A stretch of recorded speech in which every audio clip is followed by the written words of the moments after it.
Good evening, everyone. My name is Kelly Greenlee. I am the Community Outreach Librarian here at Prince Memorial Library. We are in Cumberland, Maine.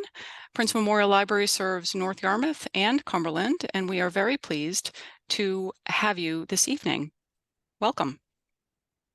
So you are here for a Stabilizing Your Coastlines presentation. This is part of a series that we are calling Weathering Climate Change, Understanding Shifts in Our Local Landscapes. It's a multi-part series of walks and talks with a hyper-local focus on changes that we are seeing in our Maine coastlines, in our forests in Maine, in our bird populations in Maine, at Casco Bay. The series is brought to you by Chebeague and Cumberland Land Trust, by the Cumberland Sustainability Committee, which is a subcommittee of the Cumberland Lands and Conservation Committee, the Chebeague Climate Action Committee, and Prince Memorial Library. Coming up in the series, on Thursday, May 23rd at 7 p.m., we are pleased to host an in-person event at Cumberland Town Hall. This is an opportunity for you to find out how you can get involved in what's happening locally regarding climate change. We'll hear from representatives from the Chebeague and Cumberland Land Trust, from the Cumberland Sustainability Committee, from MSAD 51, Greeley High School, and the Chebeague Climate Action Team. In addition, so that's coming up on May 23rd. If you missed one of our previous learning events in this series, we do have recordings of those events on the Prince Memorial Library website at princememorial.org/recordings.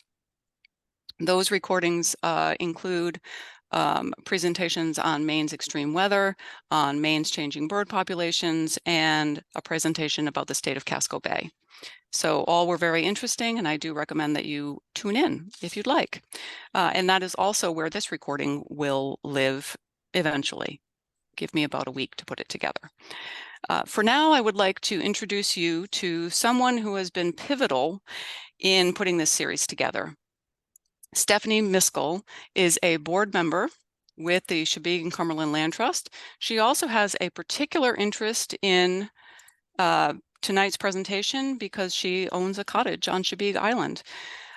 Thanks for all the work that you've put into this program, Stephanie, and I'm going to pass the baton to you. Great. Well, thank you very much. Thanks everyone for joining us this evening. I wanted to just introduce the Land Trust to you for those that are not familiar. The Chebeague and Cumberland Land Trust serves the two towns of Chebeague Island and Cumberland. Our mission is to permanently conserve and steward natural resources across our two communities for the benefit of current and future generations.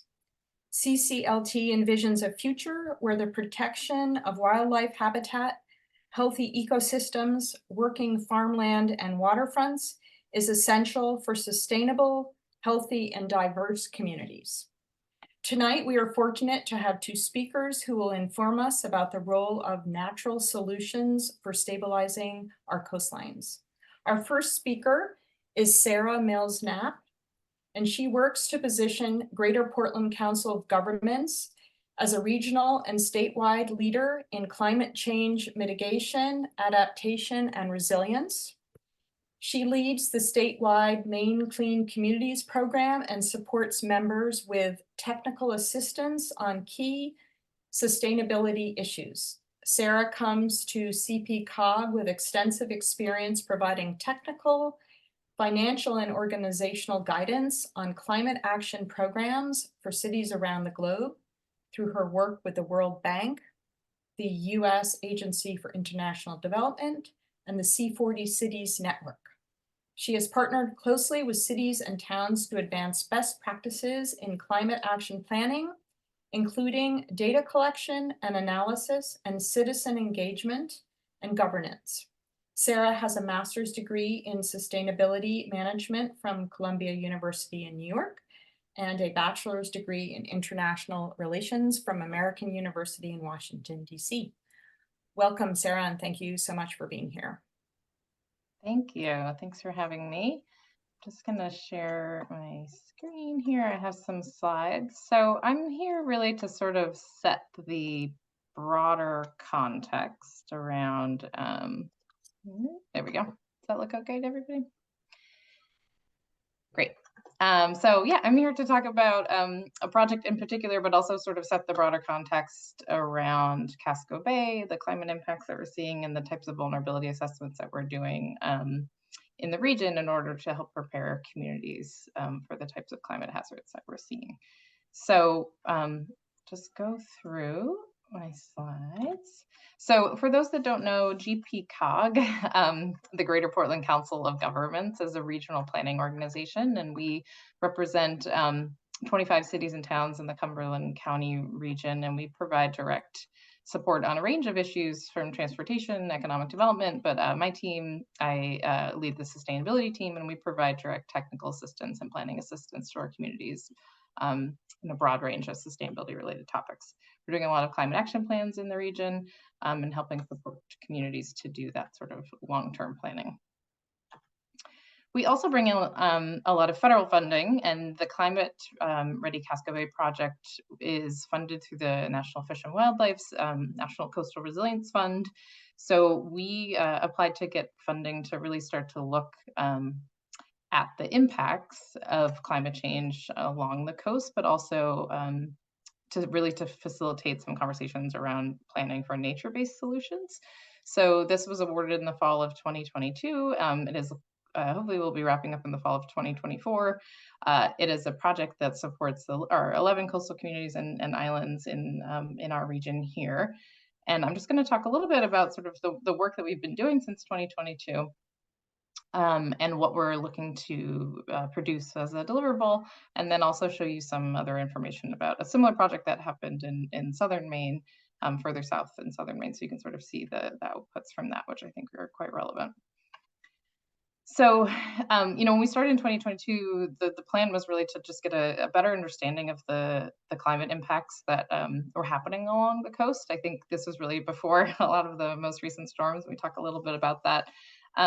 But the goal was to create really a home for all of the data that we knew existed, but hadn't really been pulled together to do really a deep analysis of what the impacts in our region would be and where really the high priority and most at-risk sites would be across our coastal region, and then start to have conversations and build capacity to help to understand what nature-based solutions could be used to address those highest risk sites. So we're in the sort of phase 4 of the project where we're picking the kind of regional priority sites and then looking to move into the final phase where we'll be developing a coastal resilience plan and creating a sort of a web-based plan that people can visit, because we really want this to be like a living document to start to track all the types of projects that people are doing as well in the region.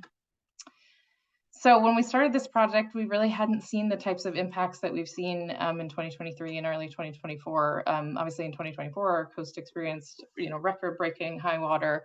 Our roads, our working waterfront, businesses were flooded, people lost access to the services they needed, and we obviously saw huge impacts to habitat. And it really was a major erosion event stacked up on top of each other. I saw today around 70 million in damages statewide. So, when we started this project, it was really before we had like a firm understanding of and really have seen the impacts on the ground. And I will say it has been very poignant to have community engagement events and start to hear, how people have been impacted on the ground in the region and think about what that means. And it also has sort of helped to validate a lot of the mapping and data collection that we've been doing. So we regularly sort of have been, both as a part of this project, but as a lot of our climate action plans as well, we've been assessing vulnerability in the region. I want to talk a little bit about what that means and how we do it. So we really try and bring in as much national data and international data, obviously, about climate science, but there's a lot of great work that's been done at the state that we love to leverage from the state climate action plan and the vulnerability assessment that the state has done. And the regional data that we have to kind of bring that into our local communities and show them the data that we have, but then we also do a lot of local interviews with municipal staff to understand the assets that they manage, and the sort of biggest priorities for them. Then we do a lot of community engagement. I think this is a workshop in Brunswick that we had, to talk to people about what are they seeing in their communities, how do they experience climate hazards on a daily basis, and we really want to get as much on the ground input, from community-based organizations, from community members, from schools, to understand the ways in which the climate hazards are impacting their lives. And then we do a lot of mapping and visualization of the impact. So I think the mapping, you'll probably see a lot of maps in the slides tonight. This is really the best way to see what's happening now, where are we experiencing flooding, and where might we see that in the future as our climate changes and sea levels rise. So, like I said, we look at climate hazards, at sea level rise impact, sea level rise predictions, and climate scenarios. And obviously, that isn't the only thing that causes climate impacts. We really try to look at existing social vulnerabilities, and think about how those may, cause people to be more impacted by climate hazards that are coming. This could be, demographics or information around low-income populations, or those that don't have access to cars, or people that are not native English speakers. So there's a lot of different existing social vulnerabilities that we assess within communities. And then also looking at, across not just infrastructure, but looking at the important ecosystems and natural resources that we have along our coast that can be impacted by climate hazards. So we sort of combine all of those things together to look at climate impacts. And we look at not just, what is going to be happening to it in terms of the exposure, but the sensitivity, the degree to which, if an asset was impacted, what would be the results, and then the sort of ability to respond to a hazard. So I think we consider all of these pieces. It's not just, that an area is going to flood or erosion is going to happen, but sort of what is the sensitivity of that particular infrastructure. Some infrastructure is less sensitive, than really critical infrastructure. So we try to include that into our assessment of overall vulnerability. And so a little bit about what we've been seeing in the region. This project is specifically focused on flooding and erosion, both impacts of climate hazards. So these are these are pictures taken in the region as we've been doing the project. Obviously, the community impacts have been huge. Jobs and economy loss, community services disrupted, loss of access to parks and recreation. I think this picture is near Willard Beach on the left. This one in the middle is in Scarborough, and the one on the right is the ferry, I think on Chebeague. Yeah. So obviously there's a lot of impacts to infrastructure, transportation, buildings, wastewater systems that we've seen and predicted more into the future, and also an impact to critical habitat and water resources. So these are all things that we've seen and experienced ourselves, but we're really seeing them come out in the mapping and when we look at future scenarios as well. So one of the pieces of the project that we wanted to focus on was to create the data profiles so that people can really see within their communities, what are the types of impacts that my community is going to experience. And this has resulted in a story, what we call a story map of each town. And I will drop all the links in the chat afterwards, so you don't have to furiously try and type them down. So it's the story map of sort of tells the story of vulnerability of each coastal community, looking, like I said, at coastal hazards, sea level rise, erosion, storm impacts, the ecosystems that are within each community along our coast, social vulnerability, and then infrastructure is mapped to look at roads, bridges, and dams. And then we layer flooding scenarios over top of that. So we can really start to look at the sort of intersection of certain roads, bridges, populations, or special, community resources, that kind of thing. So the mapping was really done as kind of an internal tool for us to start do an assessment to see where the highest priority areas are, but it's also really valuable for the community. I think these are sort of not in their final form, but they're, we figured we'd make them available anyways. People like to use them to just check out their communities and see what might happen. So these data profiles I can share, and these are really the basis of the analysis that we're doing, like I said, to kind of create look at what priority areas in the region might be.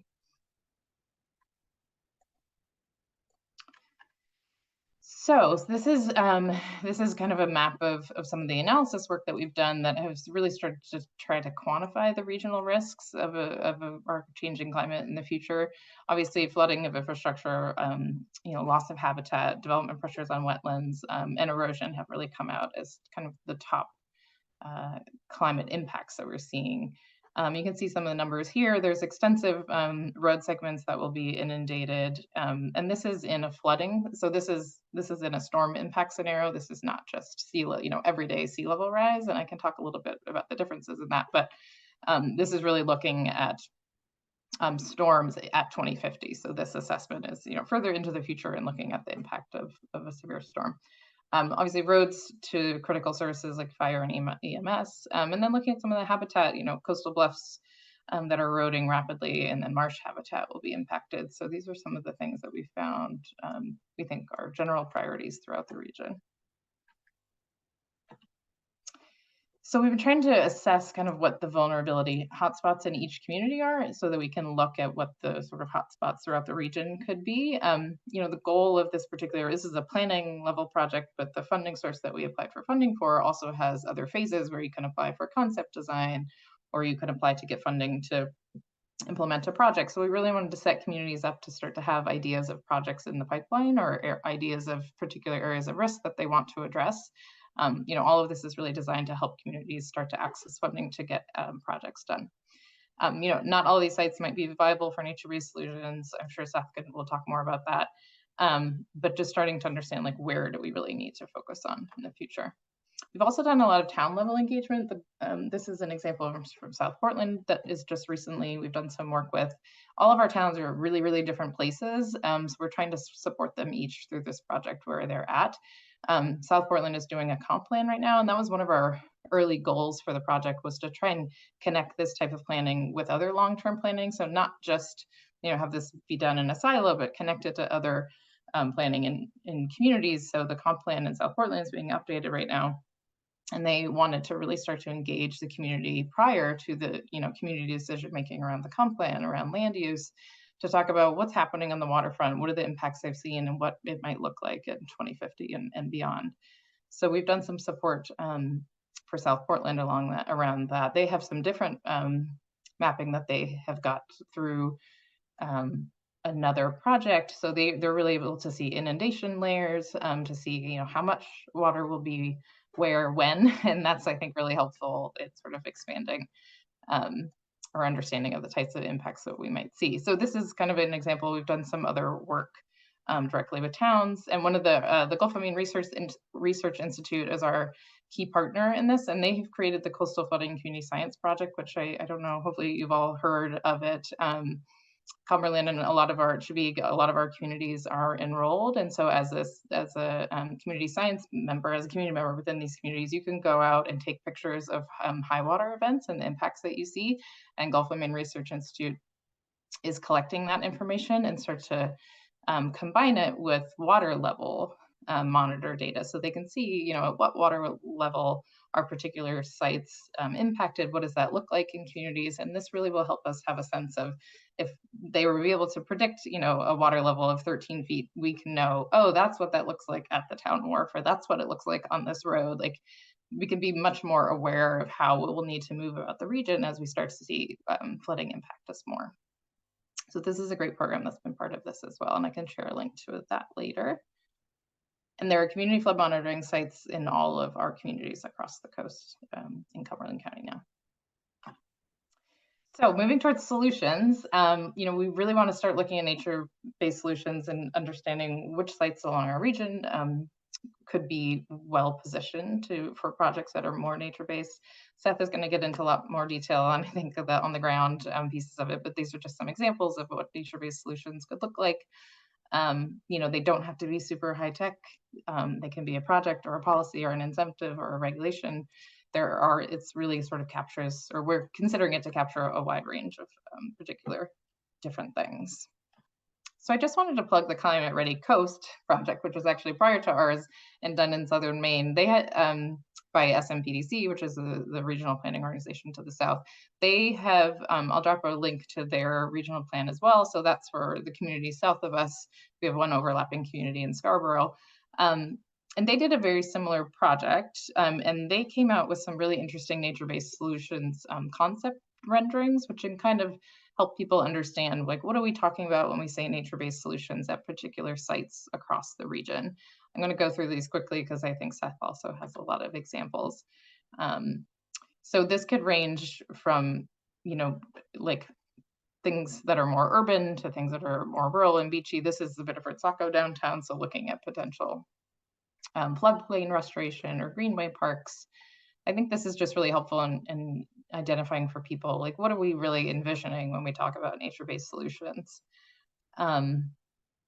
They've done just really interesting pieces of work. So seeing elevated roadways, bioswales, understanding, what level of sea level rise we're expecting and how we might need to adapt our infrastructure for that. This is sort of a more general one around the discussion of managed retreat. I think this is obviously particularly sensitive in understanding, there may be some infrastructure that we need to move. So they did a great job, and I think this is a really good project to look at.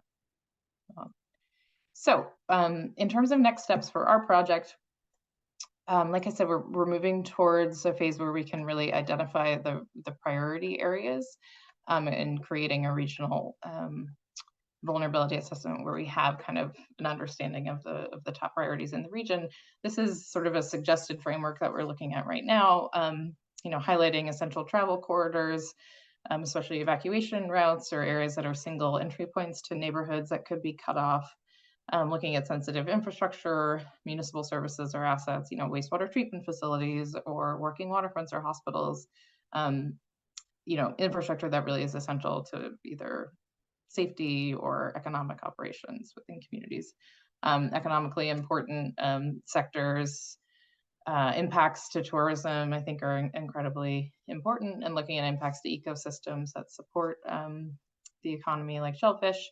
And then obviously looking at habitat for critical species and thinking about higher risk demographics. So these are all ways in which we're trying to think about areas of impact across our region and think about what priorities might rise to the top. So we will, this late fall and winter, have a website where we'll have our regional plan, we'll have all of our mapping, we'll have some information about nature-based solutions. And hopefully it'll be kind of a living place where people can go to get information about how to address impacts from climate change and any of the climate hazards that they're seeing in their own communities. So I will stop sharing and happy to take questions.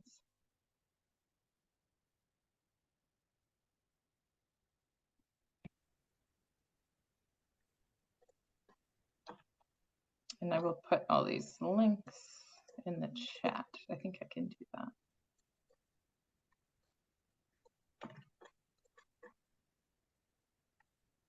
Oh, there isn't a chat, but there is a. Yeah, there is a Q. So there is a Q&A, but I'm not sure that you can put things into it, okay, Sarah. Well, so I can provide those links to people as a follow-up to this presentation. Great, and we have a great Climate Ready Casco Bay website. If you just Google Climate Ready Casco Bay, it'll come up. Fantastic, thank you. Stephanie, I don't see any questions in the Q&A. Right, well, Sarah, thank you so much. And if people come up with questions, I will pass them your way at the end. Great, yeah, I'll be here. Thank you. Thank you. Our next speaker is Seth Wilkinson. Seth is a certified ecological restoration practitioner and president of Wilkinson Ecological Design. Considered a regional expert in the field of coastal bioengineering and ecological restoration in Massachusetts, he has participated in hundreds of ecological restoration projects for land trusts, conservation commissions, and private individuals. Founded on the mission to protect and restore the ecological integrity of unique natural ecosystems, Wilkinson Ecological Design excels in some of the most progressive habitat restoration and living shoreline installations in coastal New England. And Seth has also worked on some projects for permitting in Maine. And so he's familiar with some of Casco Bay. Thanks for being here, Seth. Thank you. Thanks for the introduction. Yeah, so I'll be coming from the perspective of a practitioner. I know SERP isn't a very common acronym. I believe there's only one other SERP in Maine presently, but it stands for Certified Ecological Restoration Practitioner. So we do focus on both the design and permitting as well as the installation of living shoreline techniques. And we've been doing that for about 25 years. And I'll be taking you through some of the most common strategies that we use. And because we come from a ecological perspective, I find it's usually helpful to start with sort of how do these healthy natural coastal systems function and manage erosion. A lot of the coastal erosion is human induced, whether it be, something relatively minor like boat wakes to global sea level rise, which is primarily driven by the burning of fossil fuels, which I think humans are still the only species that do that. So this is just a little example diagram of how coastal ecosystems function. You've got the area which generally stays below the tide line, the land under the ocean here, and then this represents sort of that general tidal range, where you're going to have sort of the wetter beach, and then the marsh community, the lower elevations, low marsh species, and as you gain elevation, those species change and they ultimately transition into coastal beach, and then a drier coastal bank community. And all those different plant communities work together to maintain stability while also being very dynamic. Coastal environments are dynamic by nature, and the sort of the higher energy they are, the more dynamic they are. So closer they are to the Atlantic Ocean for us, the more they're going to need to move. There's two sort of primary coastal upland. You have coastal dunes, which are primarily wind deposited formations, and then coastal banks, which are bluffs, which are more of a glacially deposited landform, so left behind by the glaciers rather than blown in by the wind or sometimes the water. And dunes tend to migrate around. Coastal banks can erode, but they don't grow unless there's another glaciation. And so in most estuaries, you should have a salt marsh, fringing marsh community. And if you look throughout Casco Bay, you'll see lots and lots of fringing salt marsh community, and you'll also see a direct correlation between where there's extensive fringing marshes and then coastal stabilization just to landward. That it's not a coincidence. And that's up and down the New England coast. If you look down a little bit lower in a situation without a fringing marsh, now that's what you would expect to see in a normal environment on the Atlantic Ocean. So the ocean side of the islands here in Casco Bay, South Portland, Cape Elizabeth, and same thing moving north, you're going to still have that intertidal area, but without the marsh, you're going to have a more actively eroding landform. The ocean is interacting with the upland landform more frequently. And again, in the Atlantic Ocean, we would not expect to see, it's too dynamic for a salt marsh to become established. So we wouldn't expect to see it. But in most other communities, most other estuaries, even high energy sort of velocity zone type estuaries, we would expect to see fringing salt marsh. So one of the first things we do is look for that. And if we don't see that fringing marsh community, we look to ways in which we can put it back. And this is these are some of the materials that we tend to work with. These are all biodegradable materials. And we go through lots of coconut fiber, also known as coir. Coconut fiber sort of naturally resists normal photo and biological degradation. Sort of makes sense if you think about coconuts, which float around for many years, usually in a tropical sort of high salinity, high UV radiation areas would make sense that their fibers would resist degradation until they wash up on some tropical beach and form a new coconut palm tree. And so how we sometimes use those, this is just a section, you don't need to read all those notes, but just to give you, sometimes people do better with section views. We can take those materials and basically create little simulated salt marsh peat beds, anchor them in place, either depending on the level of exposure. Sometimes just wooden stakes are enough. Other times we'll use like a bright steel aircraft cable. Bright steel actually breaks down pretty quickly in a marine environment because it's not galvanized, and anyone who's ever left something that's not galvanized near the shoreline knows it goes away pretty quickly.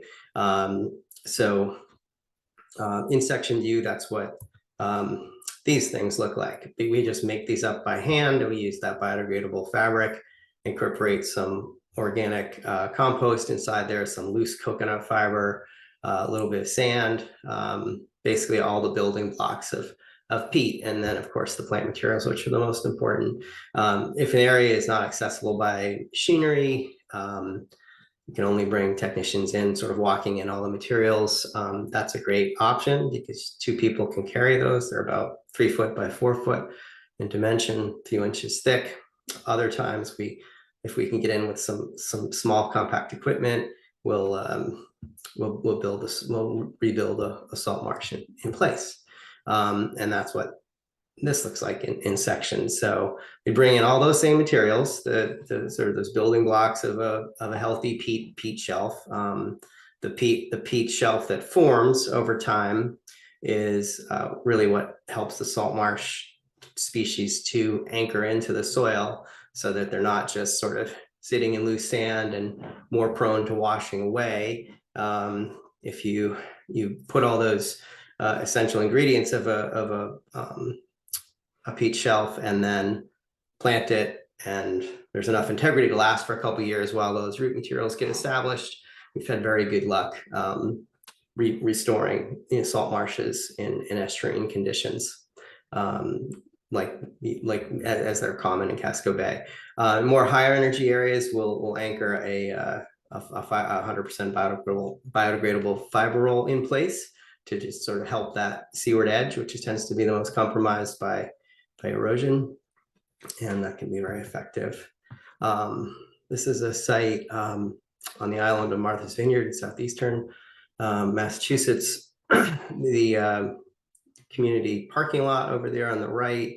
They were trying to control pedestrian and vehicle traffic, but even after they did that, they still had lost their fringing marsh here. It seemed like a good, since it was right next to a parking lot, very good access, a good site for building the plant, the salt marsh community in place rather than coming in with small pillows.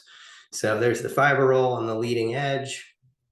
And then we're going to build a simulated peat bed just behind it to support the salt marsh. That's the loose core you're seeing there, and organic compost and a little bit of sand mixed together. We end up pulling those fabrics back over, staking it all in place. It's really critical that soil stay immovable while those plants are getting established. You really don't want those plants to be, the soil to be moving. Roots don't like that. And as soon as we have everything secured in place, then we plant it, as you see there. That was a few weeks after planting.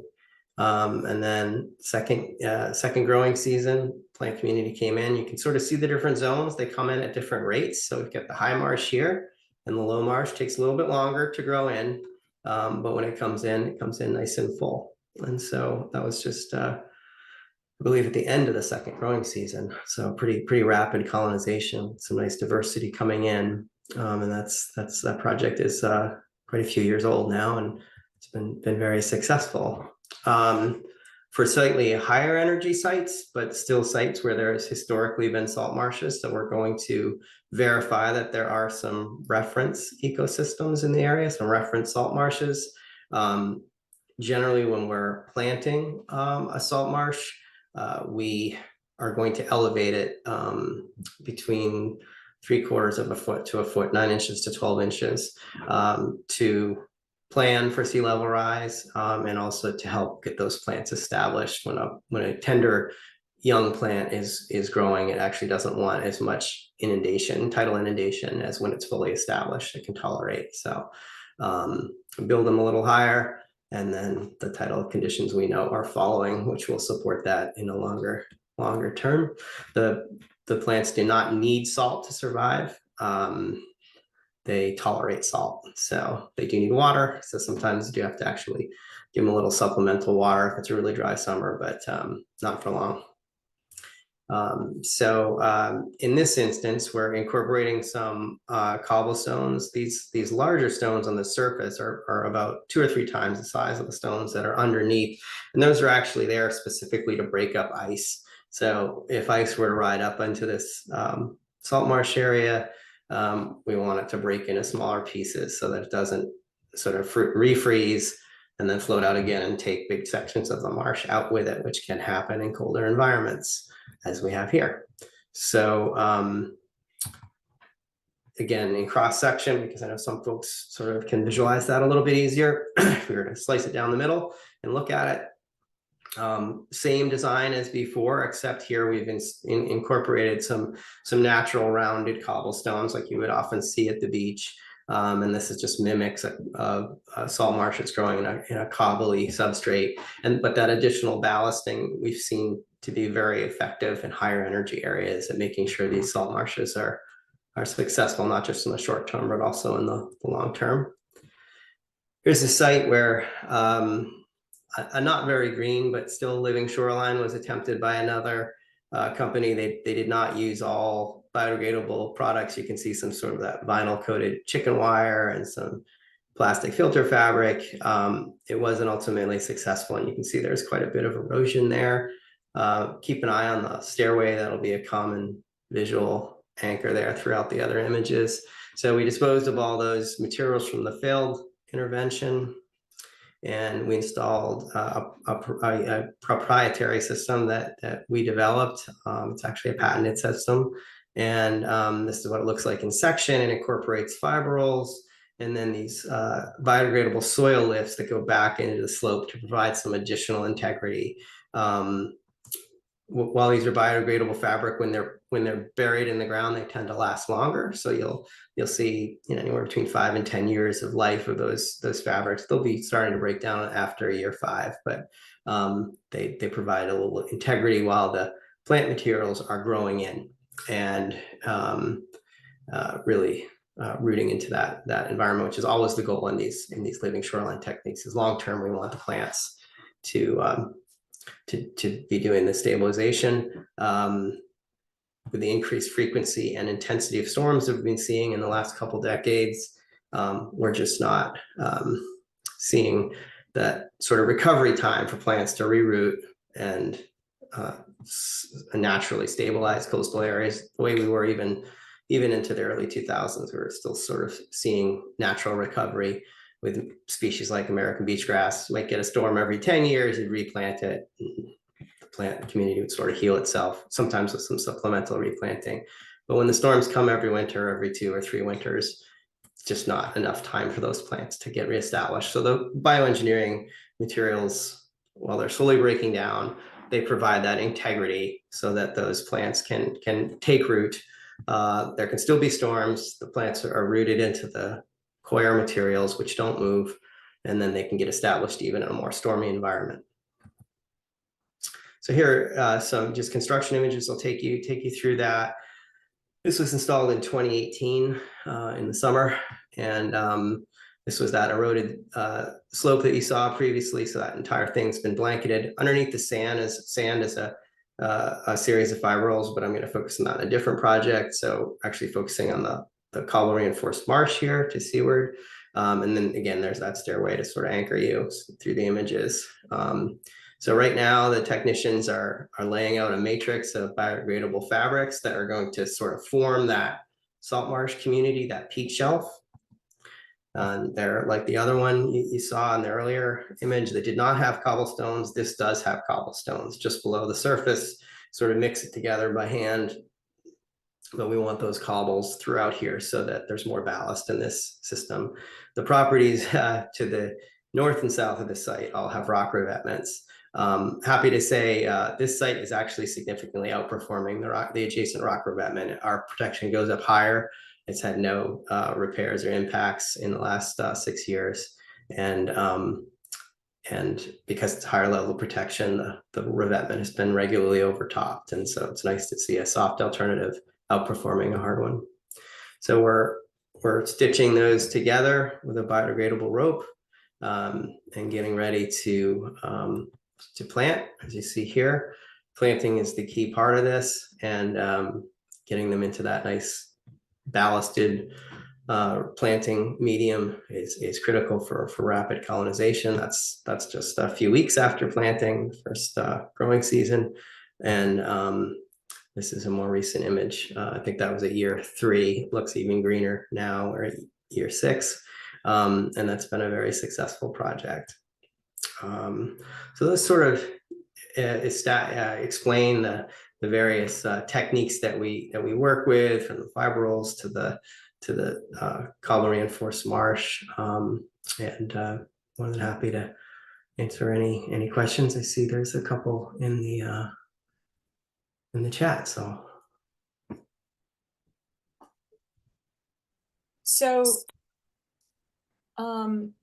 it looks like one question might be for you, Seth, and the other one is for Sarah.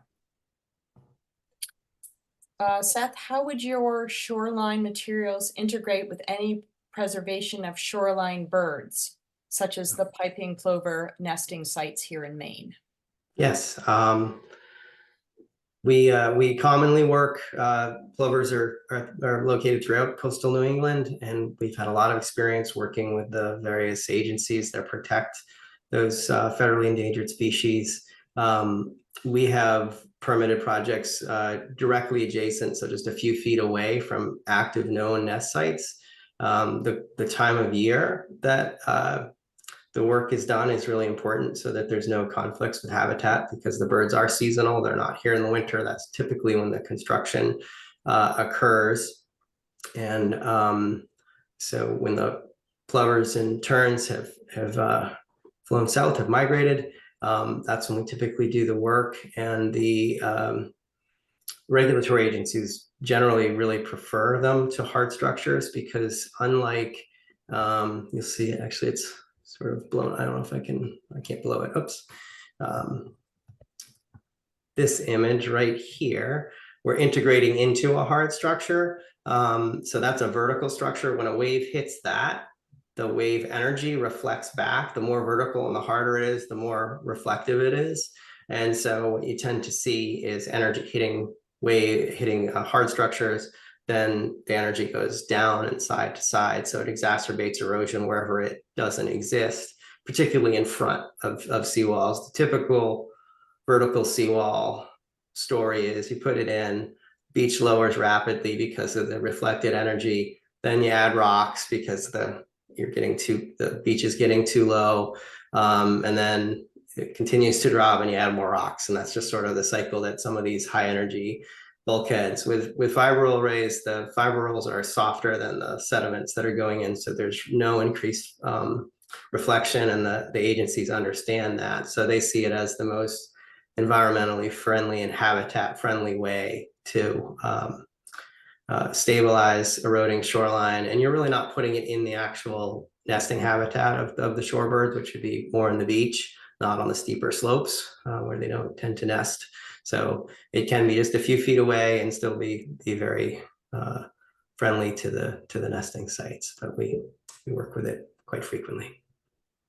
Thank you, Seth. I have a question for Sarah. Sarah, I live in a neighborhood which is a large reserve area and beach on Casco Bay.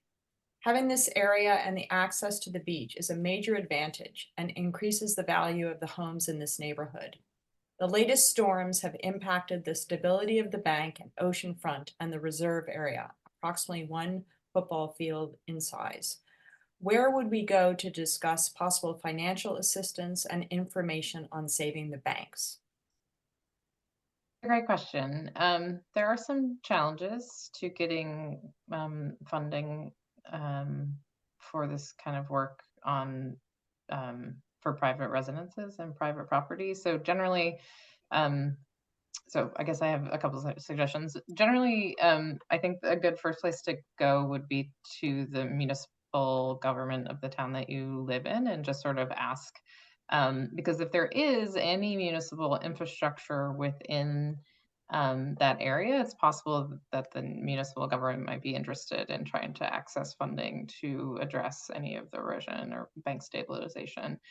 So if there is municipal infrastructure, which is oftentimes you might not be able to see it if it's outfalls or stormwater infrastructure.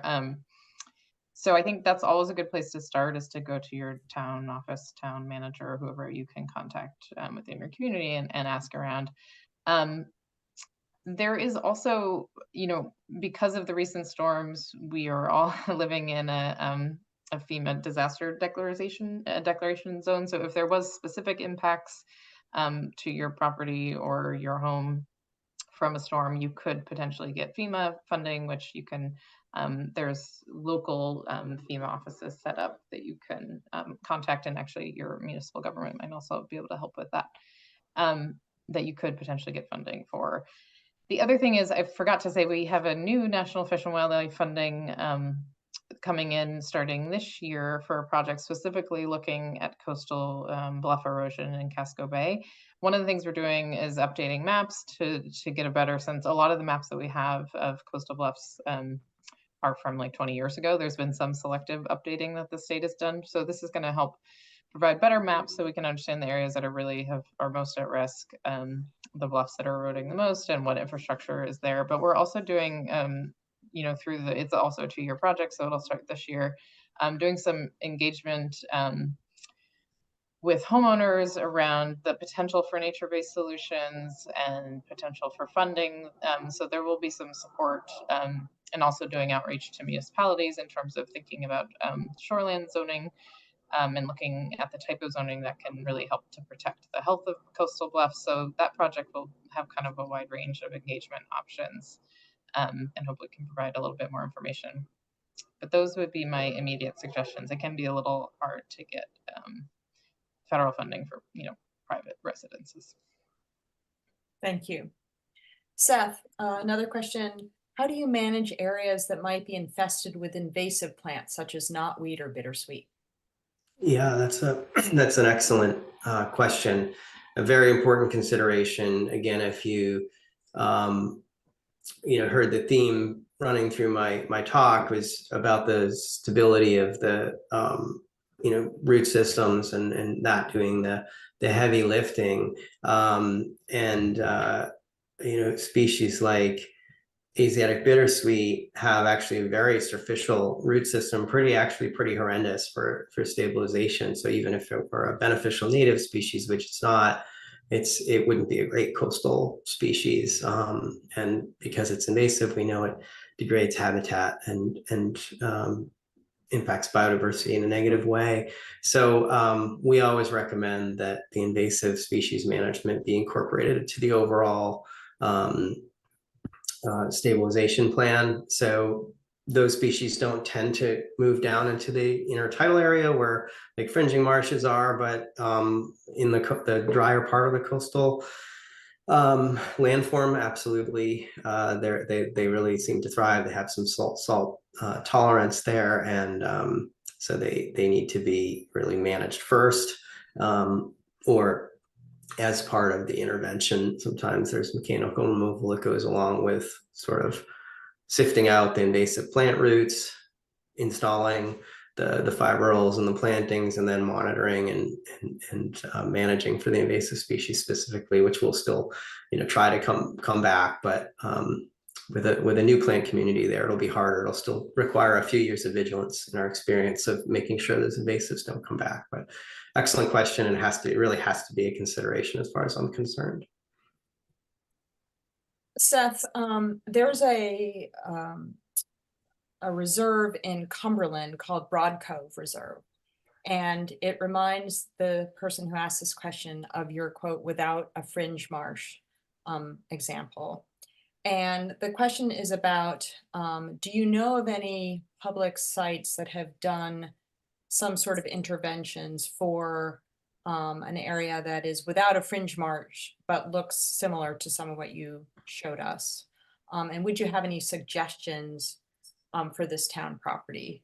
And I realize you may not have been to this property, but if you could speak to, do you know of any other public sites that have done some of the without a fringe marsh like you showed us that maybe are in Maine? Yes. So I just quick aerial image here. The questioner is very adept in that, and that example. So all of this area, if you can see my cursor, looks like still has a healthy fringing marsh. This is a winter dormant season image, so actually you see things better usually that time of year. But this is the marsh that'll be green in the summer, so the leaves are off the trees. And then there's a lack of a marsh as you get out into other portions of the reserve. Looks like there's some ledge poking up through here, and there's the pier just for reference. And you can see the ledge is more exposed, sort of disappears. I doubt it disappears completely, but you're not seeing it probably because the beach elevation is higher behind the fringing marsh, and it looks like we're getting accelerated erosion. So that's an excellent example. I thank Adam for mentioning that. And as far as other examples, I can't speak to examples in Maine, but there are a number of examples. Actually, there's two examples right in Salem, Massachusetts, on the North Shore, north of Boston, where the city of Salem has opted to work with us on a couple of salt marsh restoration designs to restore the salt marsh. And then one is at Collins Cove, which is a public area in Salem, if anyone's in the area, and the other is Forest River Park. And those are two successful restoration methods that we designed and oversaw the construction for. We are working with the town of Wells on a project that's been approved, has its permitting, and we just ran out of time with being up against the shorebird nesting season, and also looking for some grant funds to assist the owners. But it's a public-private partnership. There's one public site which has some critical sewer infrastructure and other infrastructure underground, and then 3 coastal private properties, and they're all working together. You have some dredge spoils, and we're looking to use fiber rolls to return the frontal dune, which is essentially gone. This winter took care of it. Had been rapidly eroding in recent years, with the prevalence of storms now coming out of the southeast in the winter, which is sort of a concerning pattern we've seen for the last 6 years. So we use those fiber rolls in a way to essentially create a seaward bookend, and then recreate the coastal dune behind it, so that if there are storms that hit before all the dune vegetation is reestablished, then the sediments will still be protected. In Salisbury Beach, in northern north of Boston and North Shore in Massachusetts, I believe the municipality invested about with the private partnership invested about $600,000 this past winter just to pile sand up to replace the sand dune, and we're likely going to plant it. However, one of the last storms of the winter removed all that sediment, so $500,000 plus of sediment was gone. Made national news in a single storm. So that's the benefit of using bioengineering in conjunction with large volumes of sediment, and then planting, which takes years. It really takes a good 7 years for coastal plantings to really get established. So those things can be used together, and that's what we'll be doing in Wells. So that's not a salt marsh project in Maine, but that is a permitted project in southern Maine. Thank you. Seth, another question. For areas with a rocky, shrubby shoreline, do you have recommendations for stabilization using woody plants? Certainly. I mean, we don't do a lot of work like exclusively with woody plants. Woody plants are usually a component of a healthy plant community, but so are herbaceous, and the herbaceous species, the grasses and the wildflowers that typically grow with the woody shrubs, like bayberry, the Virginia or Carolina rose, our native roses sort of resemble the exotic rock spray rose or rugosa rose, and even beach plum in smaller numbers. Those are all sort of your typical maritime coastal examples of maritime coastal shrubby plants. Those will commonly grow in amongst sometimes American beach grass. Sometimes we even see like salt marsh hay, which is we associate with salt marshes, but that will grow in the upland. Sometimes warm season grasses like little blue stem commonly grow on coastal landforms. So we find that the best approach is to have diversity, making sure that they're salt tolerant species, because you're probably going to get a lot of salt spray at a minimum, periodic inundation. So incorporating herbaceous species as well as the woodies can be a great approach. The woody plants take a little longer to establish than the herbaceous. So again, another reason to sort of use them together. The herbaceous can colonize the soils a little more quickly and a little more extensively, and then the woody species will put down a nice, deep, strong root system. It takes longer to build it, but those can both work well in a rocky shoreline, as long as there's soil, as well as rocks. Another question for you, Seth. Can you give an example of a project you've done with the Land Trust and how it was funded? Sure. There are a lot more funding sources now than when I started this. Let's see, the last project we did was with the Orleans Conservation Trust on Cape Cod, Massachusetts, which had rare species habitat restoration component, a little bit of stabilization, though that was a secondary, grassland habitat restoration component. We don't tend to work as much on the grant funding. We can certainly help folks investigate things and point them in the right direction. But the Orleans Conservation Trust had already identified federal funding, but there's a lot of money still coming in through the federal agencies and the federal IRA Act, which is now a couple years old, I believe. So land trusts are getting access to more and more of those. Sometimes reaching out to like a coastal zone management agency can be, they often keep track of who's got the money and who's looking to spend and invest in coastal projects. The Wells folks are looking into FEMA funds. That's typically been more for public lands in the past, but I believe that's expanded. I think the governor's office has an initiative to also support. I'm not sure if Sarah might know more, but yeah, my knowledge of grants is a little bit limited since we just focus more on the practitioner side of things. But I know there's more money every year. Thank you. Seth, Adam has a follow-up question for you. Could you repeat the first comparable project you mentioned in Massachusetts again? Certainly. So it's the Collins Cove, and there's actually a pretty nice story map that's easy to, very searchable. I always mess up their name, but the Salem Coast Watch.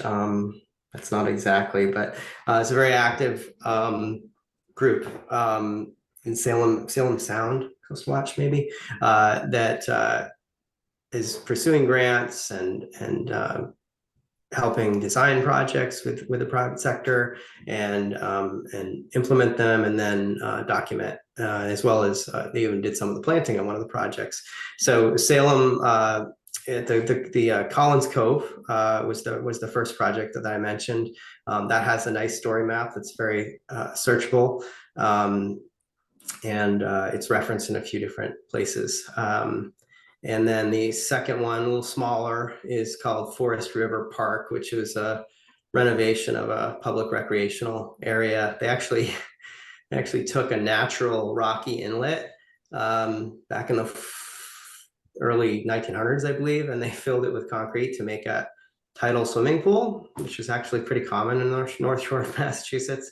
Very few of them remain because of the storms, but they demolished the pool and they restored the area. So it had a salt marsh restoration component that we designed, as well as a warm season sort of interface area where you could expect to see some storm surge go, and all native plants in that area to help infiltrate the stormwaters sort of coming from the upland as well as from the estuary.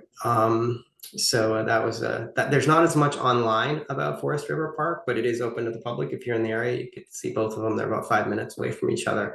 And if you're not up for the 2-hour drive, the Collins Cove project is a lot of information on that online. His question goes on, or his comments. Seth, you can see some of that. Yes. Just wondering what might help others listening in to learn more about this. I guess to make the comment that obviously Broad Cove has that line, which is with the steep bank, and maybe you could. Yes, absolutely. So neither of those Salem examples had a steep coastal headland or bank associated with it. It was really intertidal, and then the typical area, the transitional area above that, which is sort of subject to periodic inundation during storms. So all of that was restored in both of those sites, but there was no big bank stabilization element. The last project that I showed in my presentation would probably be more similar to Broad Cove when you're talking about the coastal erosion of the upland landform. So some sort of fibrils, provided the ledge isn't always compatible with anchoring of fibrils. If there's not a lot of soil, you generally need about 3 to 4 feet of soil to set anchors for fibrils. You can set it into ledge, it just gets a lot more complicated. So we do a lot of soil probing in the design process. I was just doing that last week in Cape Elizabeth at a site which has a finger of ledge coming up through the beach, and positioning the fibril array to stabilize the upland landform. You just sort of need to make sure you have sufficient soil depth, but that last project that I highlighted in the case studies was probably a better example for the specific conditions at Broad Cove. Thank you. Does anybody have another question? Those were really high quality questions. Thank you. Thank you so much to both of you for sharing so much with us this evening. Our pleasure. Thanks for having me. Thank you, everyone. So this was very informative. I know that people were very interested. We had some great questions. So thank you for your time and for your knowledge and for sharing so much information with us. Stephanie, thank you for facilitating. Seth and Sarah, thanks so much for allowing us to share your time. So we will say good night.